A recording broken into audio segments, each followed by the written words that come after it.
इसलिए थोड़ी थोड़ी सी बात को भी वो कह देते हैं,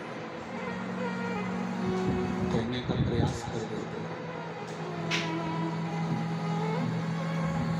जैसे एक पत्नी का भाव होता है कि वो अपने पति से कह देती है, उसी तरह एक भक्त का भाव होता है, वो अपने भोलेनाथ से दिन भर की बात को ही देती है। महाराज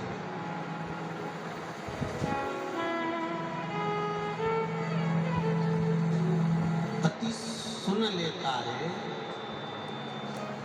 और सुनने के बाद में क्या करता है, जब समय आता है तब सुनी हुई बात का जवाब समय पर देता है। और पत्नी क्या कहती है, तुम तो तुम्हारी मम्मी को कुछ बोलते ही नहीं हो, तुम तुम्हारे भाई को कुछ कहते ही नहीं हो, तुमने तो उसको कुछ कहा ही नहीं। मैंने 3 दिन से तुमको रोज एक बात कह रही हूँ, परंतु तुम्हारे मुंह से आवाज तक नहीं निकलती। बोलो सही है कि गलत है? पत्नी पति से कह रही है कि तुम मैं 3 दिन से रो रही हूँ, 3 दिन से कह रही हो, 4 दिन से कह रही हो, परंतु तुम मेरी बात को सुनते हो, अनसुना कर देते हो। तुम मेरी बात को सुनकर अनसुना कर देते हो, तुम मेरी बात का जवाब ही नहीं देते हो, तुम मेरी बात सुनते ही नहीं हो। पति रोज सुनता है पर जवाब रोज नहीं देता। जवाब कब देता है, जब समय आता है। उसी तरह तुम परमात्मा से रोज जाकर प्रार्थना करो, रोज जाकर निवेदन करो, पर परमात्मा भी रोज सुनेगा। पर चौका और छक्का लगाने के लिए एक बैटमैन भी इंतजार करता है, तो शंकर भगवान भी इंतजार करता है कि कब चौका और कब छक्का। रिटर्न नहीं आ रहा है वैसे, कब चौका और कब छक्का लगाना,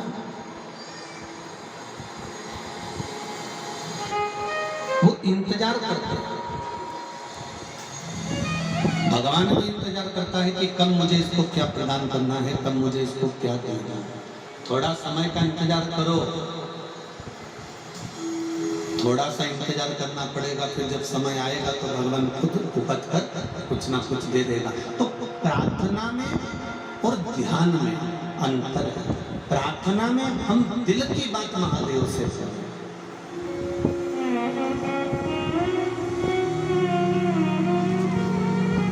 प्रार्थना में हम दिल की बात, हृदय की बात भगवान देव महादेव से कह रहे हैं। और ध्यान में हम लगाने का प्रयास भी कर रहे हैं, तो हो सकता है नहीं लगे। ध्यान नहीं लगा, परमात्मा नहीं मिला, पर प्रार्थना में कहकर छोड़ दिया, प्रार्थना में कहकर दूर हट गए।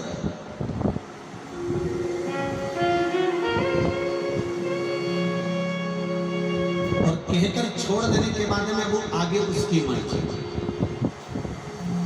अब सौंप दिया इस जीवन का सब भार तुम्हारे हाथों। ये बंद पड़े। अब सौंप दिया इस जीवन का सब भार तुम्हारे हाथों में, हे हार तुम्हारे हाथों में और जीत तुम्हारे हाथों में। हम दिल की बात भगवान देव महादेव से कहकर छोड़ देते हैं कि अब तुम्हारी मर्जी, अब तुम करो मत।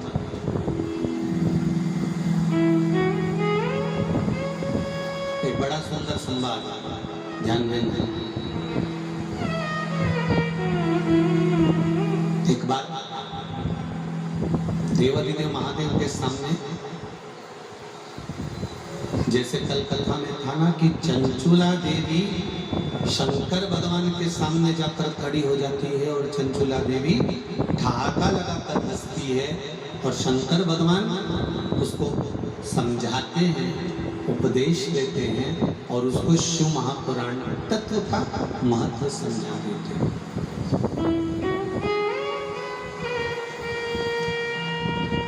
उसी तरह जिस नंदी पर भगवान शंकर बैठ कर जाते हैं, उस नंदी की धर्म पत्नी जिसका नाम है सुयशा। नंदी की धर्म पत्नी का नाम क्या है? सुयशा।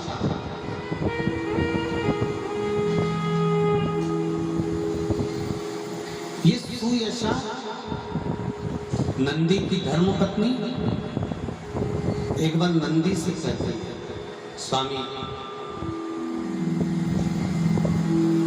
मृत्यु लोक पर आप भगवान शंकर के साथ में नित्य प्रति रहते हैं, शिव जी के साथ आप भ्रमण करते रहते हैं, पर मेरा मन है कि आप शंकर भगवान के साथ में रहें। शंकर भगवान का जहाँ शिवालय रहे उस जगह पर तुम भी विद्यमान रहो, तुम भी विराजमान रहो। मेरा मन है कि मैं आपको देवाधिदेव महादेव के चरणों में देखना चाहता हूँ, हर पल हर घड़ी हर क्षण।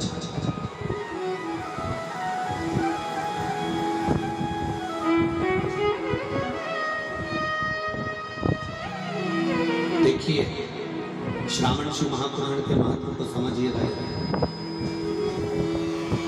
श्रावण शिव महापुराण के महत्व को समझिए और श्रावण शिव महापुराण के इस महत्व को जानने का प्रयास करिएगा कि भगवान शंकर के संवाद में भगवान शंकर के चरणों का स्मरण सुयशा कैसे करती है।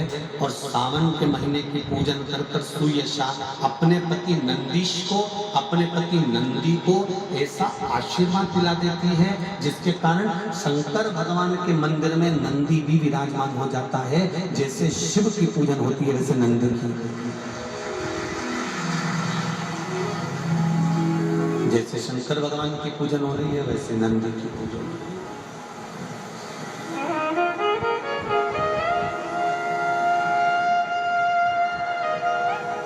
भगवान की आरती में एक लाइन आती है, काशी में विश्वनाथ विराजति, नंदी ब्रह्मचारी, भोले नंदी ब्रह्मचारी, नित उठ भोग लगावत, नित नित दर्शन पावत, महिमा ओम जय शिवा ओम।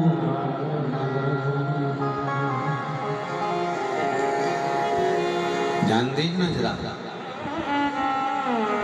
कल कथा में कहा था आधा भार पति उठाता है और आधा भार, जम के बोलो, धर्म पत्नी उठाती है। आधा भार पति उठा रहा है, आधा भार धर्म पत्नी उठा रहा है। पति कभी इस अंदाजे में मत रहना कि तुम अकेले के बल पर तुम उन्नति की सीढ़ी पर चढ़ रहे हो।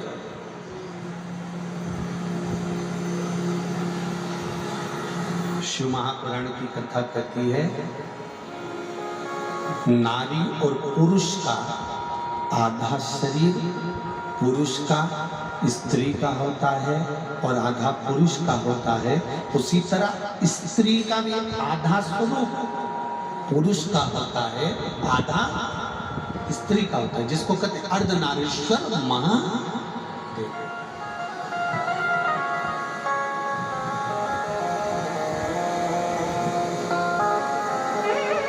आधा भार नारी उठा रही है, आधा भार पुरुष उठा रहा है, आधा भार पति उठा रहा है, आधा पत्नी उठा रही है। पति की उन्नति की सीढ़ी में उसके व्यापार की उन्नति हो, चाहे उसके वैभव की उन्नति हो, उसकी उन्नति की सीढ़ी में उसकी धर्म पत्नी का भी आधा अंश रहता है।